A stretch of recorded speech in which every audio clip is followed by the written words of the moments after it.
This is the Reluctant Leader podcast, the podcast designed to help you if you've landed a leadership role through no fault of your own and now need to find out what you should be doing. I'm your host, Mark Terrell, and have been there and know what it feels like and made all the mistakes. In each episode, I'll be getting to grips with a leadership topic by interviewing an expert in their field. You'll find out why they do what they do and take away some top tips you can use to become a more confident leader. For more content and to keep in touch with how the project is developing, go to www.thereluctantleader.co.uk. If you have any comments about the episode, you'll find me on LinkedIn, Facebook and Twitter. So let's crack on with the show. Today I'm talking to Fidel Beauhill. Fidel is the founder of the Modern Man Club, a men-only Facebook community and community interest company by the same name that promotes good mental and physical health for men. He is also an NLP master coach, a master hypnotherapist, and master timeline therapy practitioner, and works with clients on a one-to-one basis to increase performance in different areas of life, relationship issues, and helps men going through divorce, bereavement, or a midlife crisis. Hope you enjoy this chat we had about gender energies, and I'll catch you all on the other side.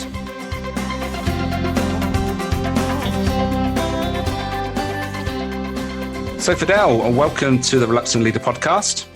Very happy to be here. Not reluctant at all. That's good to hear. Good to hear. So we're going to be talking about gender energies, which is a fascinating subject. I've heard you talk about it lots of times when I've seen you in talking at keynote talking in that environment and also online. So we'll get to that in a minute. But before we get stuck into that, I always ask my guests why they do what they do and what was the pivotal moment that took you down this path. Ooh, that's a question. It's a bit of a story, I guess. So as you knew, Mark, as you knew me in my former guise as Britain's favourite will writer. I was a will writer for 12 years, pretty much. And I set up my own company. I was touching 6 years ago now. I started speaking as a will writer, and I got more and more experienced as a speaker. And the more I did that, the more I found that there was a need for people wanted me to go a bit deeper. So rather than just kind of like turning up and speaking about the practicalities of wills and probate and the things that people should do, people were asking me for stuff that was a bit more insightful and a bit more inspiring from what I'd learned. And I put together a talk called How to Die Happy, which is about all the things I've been blessed to have spoken to thousands and thousands of people during that part of my career about what's really important to them in life. I still do go and speak to people on their deathbeds, literally, taking last minute wills and elderly people and young people and all sorts of people about what's important. So I put together a little list of what I thought was essential for being able to die happy. And I don't know, the more I went around and spoke, people were coming to me as an authority on death. And I felt like I was kind of pigeonholing myself into this kind of caricature of a Dr. Death, which to start off with was quite amusing and it was fun. As you know, I'm an extrovert guy. I enjoyed the role, but it felt detached. It didn't. Don't get me wrong. I totally believed in what I did. Everybody should have a will. It's really, really important, but it didn't hold a lot of truth for me, if you see what I mean. It didn't feel like my calling. Mm-hmm. What then also happened was I ran into financial difficulties with the business about 3.5 years ago. And I started to grow the company too quickly and borrowed some money and I got into some financial difficulties. And I didn't tell anybody about this. I didn't tell my wife because a similar thing had happened to me about 10 years previously in Spain. And I thought, oh no, I'm doing it again. At that point, I was probably the fittest I've ever been, bar now actually. I'd had my last fight. I'd won a CrossFit competition. I was really fit and healthy, but I had all this underlying stuff going on. And I ended up having a panic attack when I was driving home from an appointment one day, which felt like a heart attack. I got home and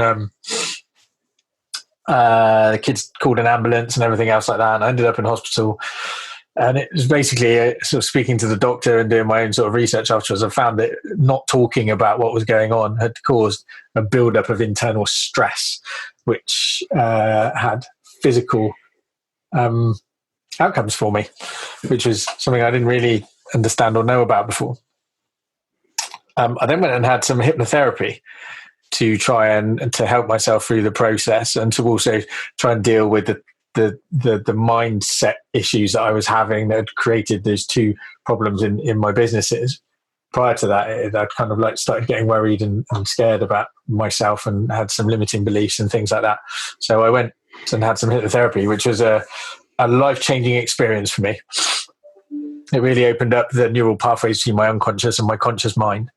And once you've done that, as my clients will testify, it's difficult to go back. I mean, you start to really get in touch with who you are and what makes you happy, and more importantly, what isn't making you happy. And I realized how much of that industry I didn't connect with, and it wasn't making me happy, and how much of that work I didn't enjoy anymore. And the fear that I was creating this character and becoming more and more well known, and I was painting myself into this corner talking about a subject that didn't really hold a lot of personal feelings for me.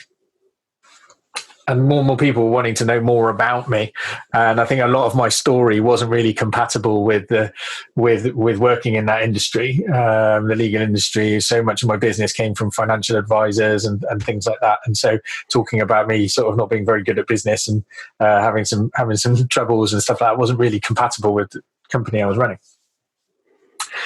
I became so intrigued with hypnotherapy that I went and studied it myself, and that was my first qualification was in hypnotherapy. I discovered NLP, learnt how to do neuro-linguistic programming, which was fascinating. I loved it, and I carried on training right up to master coach level. So that took me a few years to do, and I became a coach sort of after I finished those qualifications, mainly because I went and I did my last talk of how to die happy in front of a crowd in Southampton. And one of the things is about truth, not only the truth you tell people. So I speak to a lot of people on their, towards the end of their lives, it's always a regret. They regret not telling people the truth, like telling them things like how they love them or what they think of them. And also being true to yourself. And I remember interviewing my mum on a Facebook Live once, and I asked her what bit of advice she would give to her grandchildren. And that was what she said. She would find your truth and live that life as soon as possible. And it's the first time I'd ever told anybody that part about my mum saying it. And there was a photograph of her had come up on the screen behind me as well as I was talking. And it was a really emotional, profound moment, one of those light bulb moments. And I was sat on the train on the way back from that talk, and I realized that I was telling other people to do it, but I wasn't doing it myself. I spent a few days. First of all, I asked myself the question, who am I? Which is it's a big question. Don't ask yourself that, and not unless you're prepared to do a whole lot of work. And I, after a day or so of that, I decided to change the question and went to, what do I have to offer the world? And that's how the Modern Man was born, the idea of the Modern Man Club and the Modern Man Coach. It was when I decided to just switch fully over to coaching and setting up my community interest company, the Modern Man Club. And that's my story of how I came to be. Mm. I've seen obviously that what you've just described and those 3 or 4 years, and I've seen a lot of that happening in you. And obviously, I was there when you first stood up and said, we're all going to die, when you were doing your wills, which is true. We all know that. But it's actually getting the message out there. And I think that the interesting thing is that we all struggle to get our message out there, but sometimes the most simple things really resonate. And when you talk about wills and you just say that statement, it makes people sort of think, well, that's right, and what am I doing about that? That catchphrase changed the game for me, and it propelled my speaking career and will writing career through the roof. Really, just that one tagline. So yeah, you're right. When you get it right, you get it. It really works. Yeah. That's just very interesting. And I think most people struggle with that marketing and getting the message across, and we can learn from that. But we're not here to talk about marketing and all that interesting stuff. But today we'll talk about something well, you could say even more interesting is how do we use gender energies at work? And I know you do some relation work as well, but being this a podcast which is for reluctant leaders, leadership focused, I think it's going to be an interesting conversation about how we use those two gender energies in the workplace. So before we, I think that would be a good place to start for you to explain what are the gender energies and how do you see them working individually, and how that works, when we're interacting with others. Yeah, so kind of like part of my what sort of caused the issues for me as a business leader, with my staff and running that company, was how ingrained or attached it was to my masculinity. So part of the problem was that I'd attached this idea of being the businessman and money and income and everything else like that, and the responsibility of my staff and everything else to my masculinity. And also attached to that was my kind of fear of showing my vulnerability on that and talking to people about how I wasn't doing very well at it. So it was the first sort of insight I got to how not to use your masculinity and how it can cause problems. So basically, we all have a balance of masculine and feminine energy within us. Predominantly, I'm going to use a lot of generalizations in this conversation because it's impossible to do this absolutely correctly, and it is a fairly controversial subject for some people. But generally, you'll find that your predominant energy will sit with your gender. So if you're a man, you will mainly have some masculine energy. That will be your sort of driving core energy. If you're a woman, it will be feminine.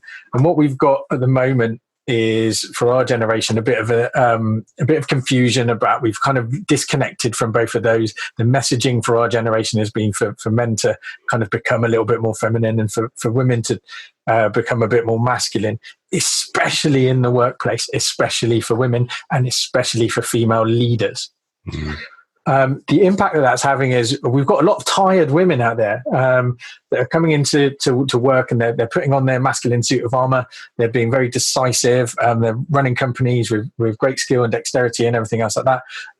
But what they struggle to do is take that off when they get home, which is having an impact on relationships and things like that. And likewise, it's an interesting dynamic when you've got men in their masculine energy at work and they're confronted by women who are also in their masculine, and it causes quite a bit of conflict from my experience and from what I've seen and from people that I've spoken to and worked with. I think a lot of women are under the impression that they can't be successful at work and in business and still be in their feminine energy, which I think is a big mistake.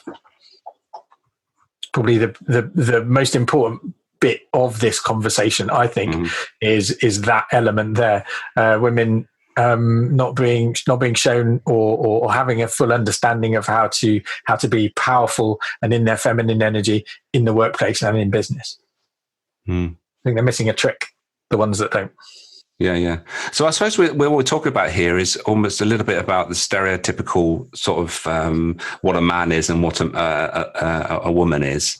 And if we talk about the workplace, and particularly, obviously, because this is a leadership-focused podcast, is when you are in a leadership position, whether you're a man or a woman, what we're saying here is that you are a combination of these two things, and it's actually being aware so that you can actually use them appropriately. Perfectly put, Mark. Yeah. So awareness is critical.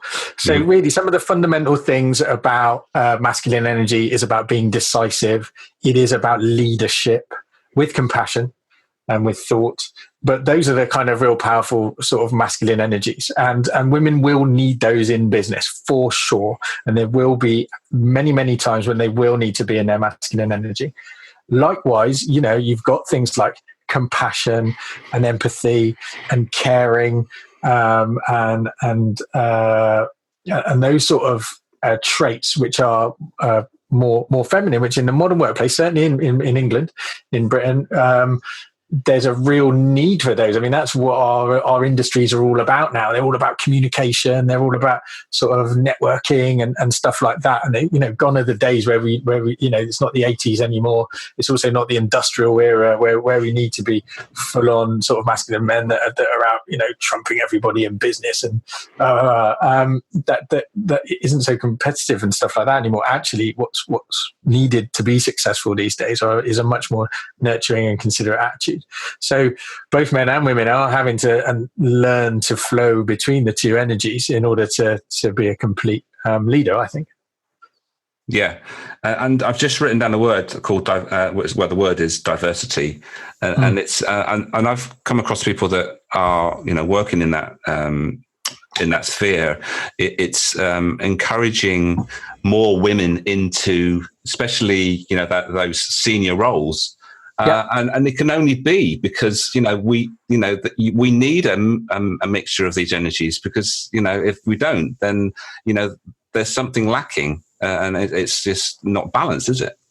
Correct. Absolutely correct. And the fact is that we do need diversity. Diversity is a fantastic word. I think one of the things we get confused about with gender in particular, and one of the things that I'm trying to sort of shout about with what we're doing with the Modern Man Club and the Modern Woman Club is we've kind of assigned roles to gender. So, you can be a leader and be a boss and run a big corporation and be in your feminine energy, and you can be at home looking after your family and doing the school run and cooking dinner in your masculine energy. You can do that. So the masculine and feminine isn't about a role, it's about the energy with which you bring to it.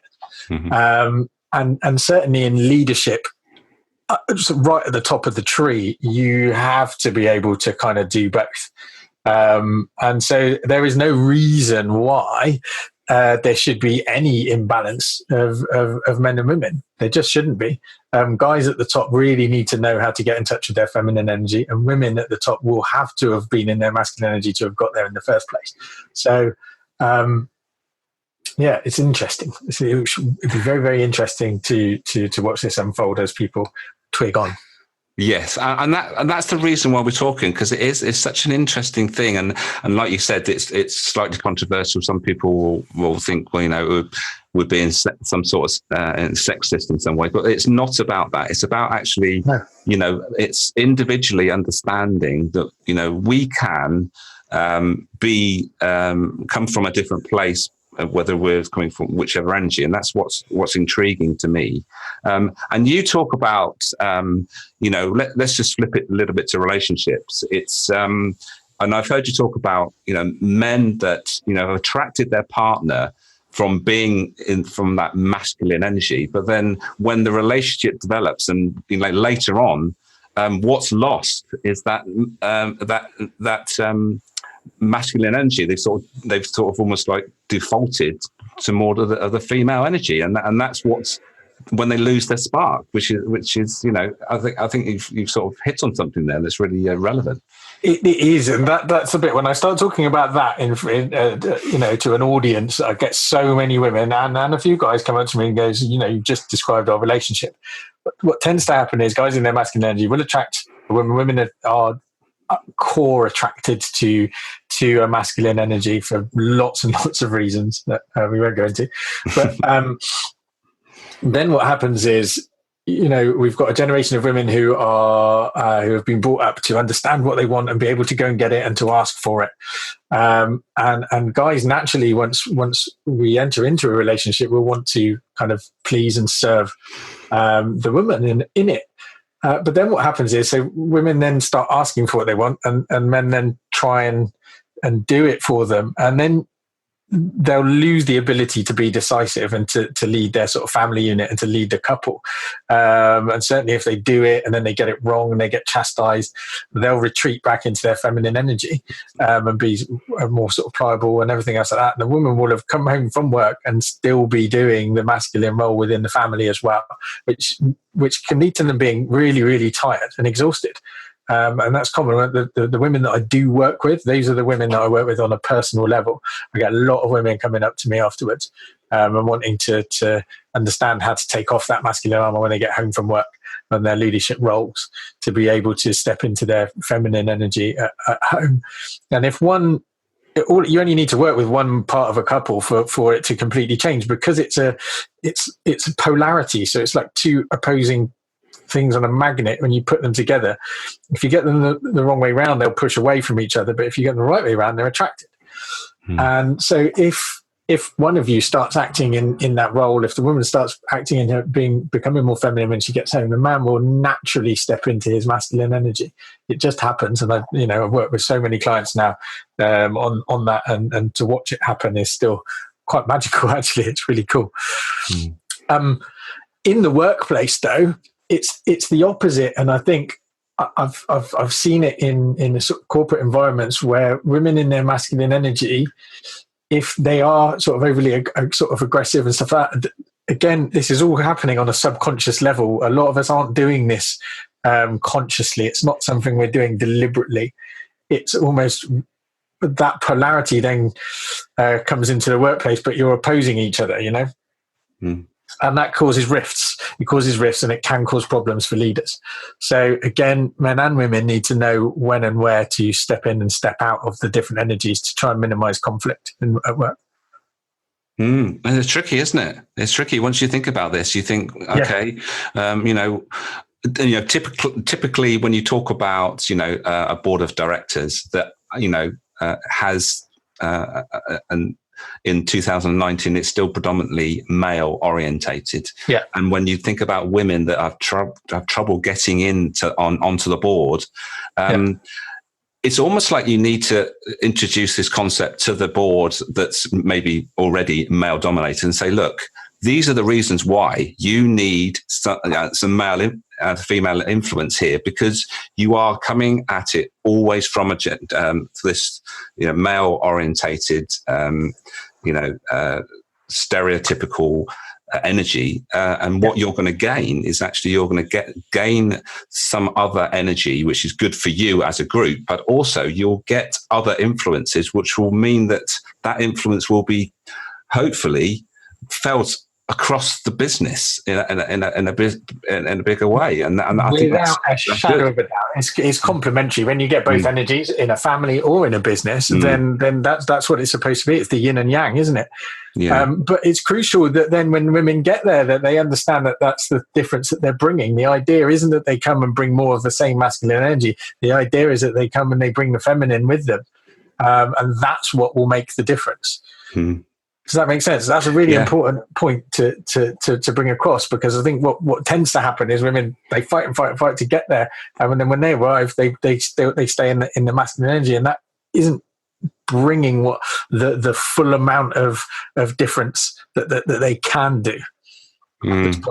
No, and I understand that. In that, my partner, she's been on her own for a long time, and we've been together a few years now.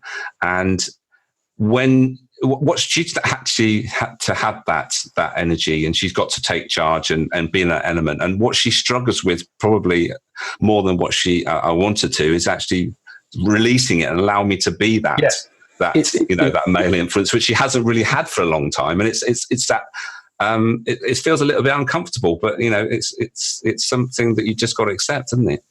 Yeah, for sure. And I expect certainly the sort of the niche that you like to operate in with family businesses as well. That brings a whole other dynamic when you're working with couples and families, and then you've got sons coming in and daughters, and you've got that whole other family dynamic mixed in with it as well. It can, and unless you have that part sussed.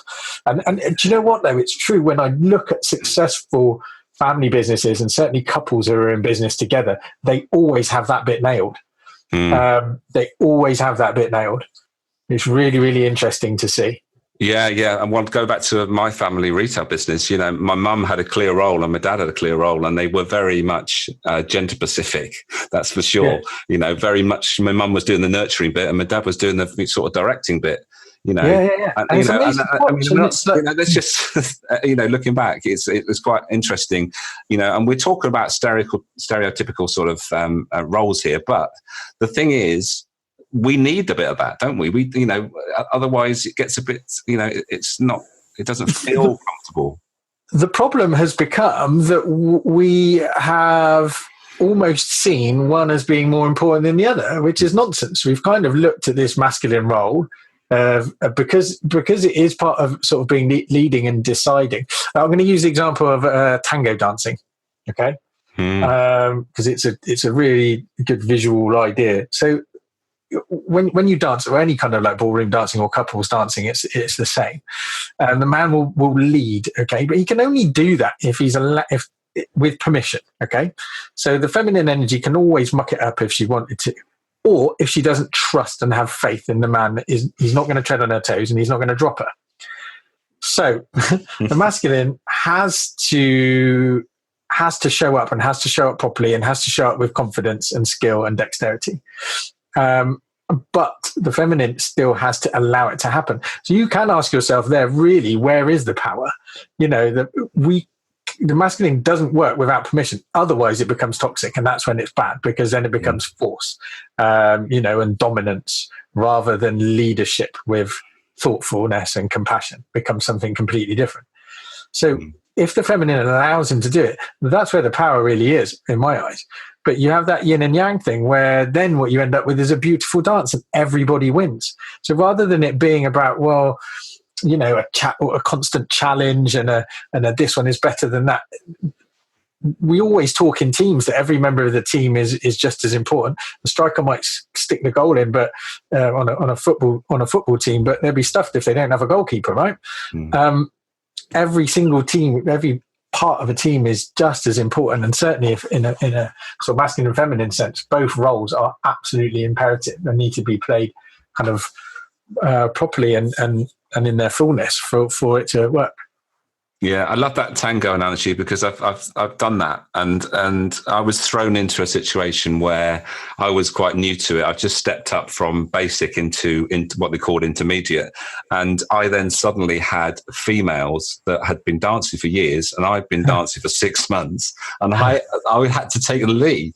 And some people, and it's funny, I was just thinking back now, some of them were realised that where I was and made and accommodated where I was, but others just expected me to step up. I was there. Okay, you're the man. You've got to take the lead. Doesn't matter. You've only been dancing for 6 months, and I've been dancing for 6 years.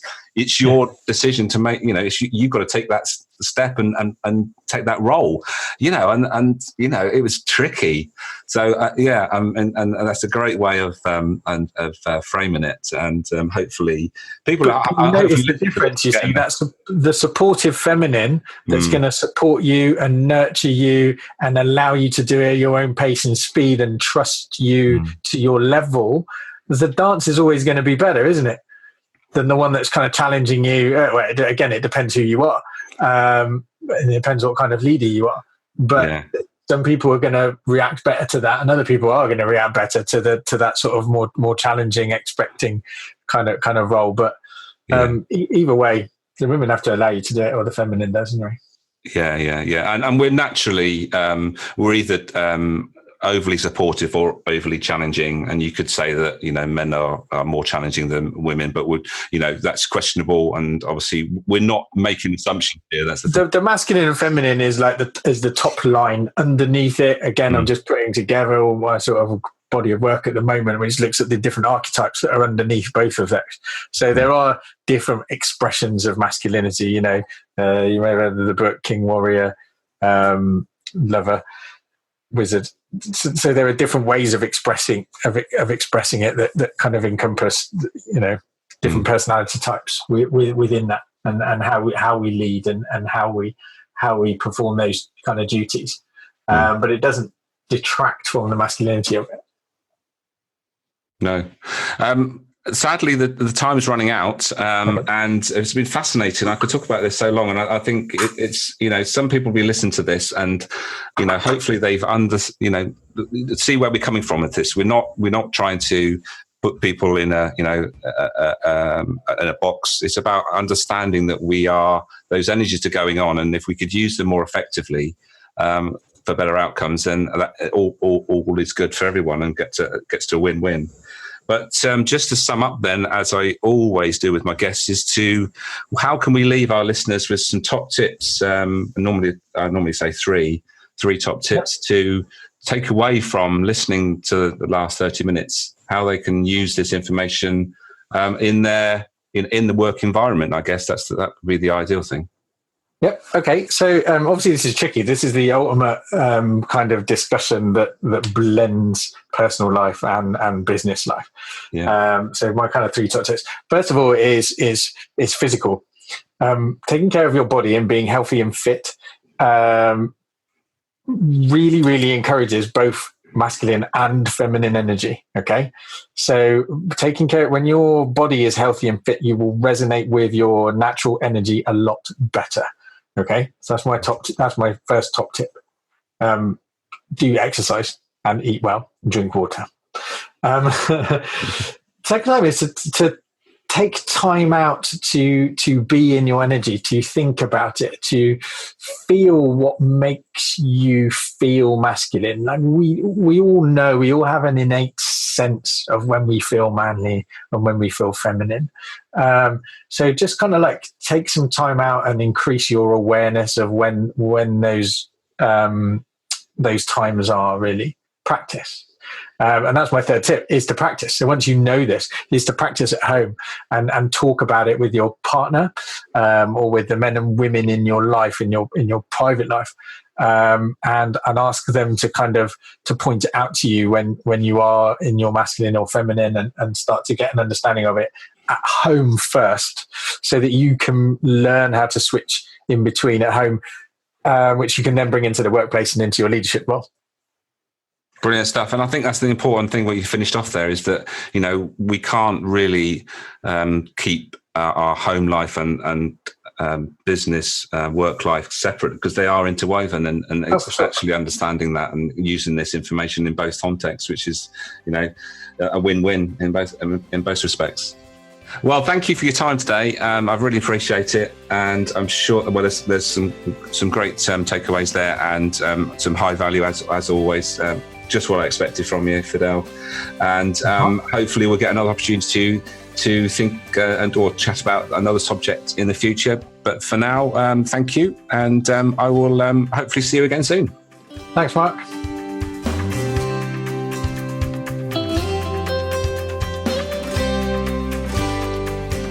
Thank you for listening to this episode. If you enjoyed it, please take a moment to leave a review. Don't forget to check out the Reluctant Leader project at www.thereluctantleader.co.uk. Make a note to start, stop, or continue doing whatever struck a chord in this episode. And until next time, be the best you can be.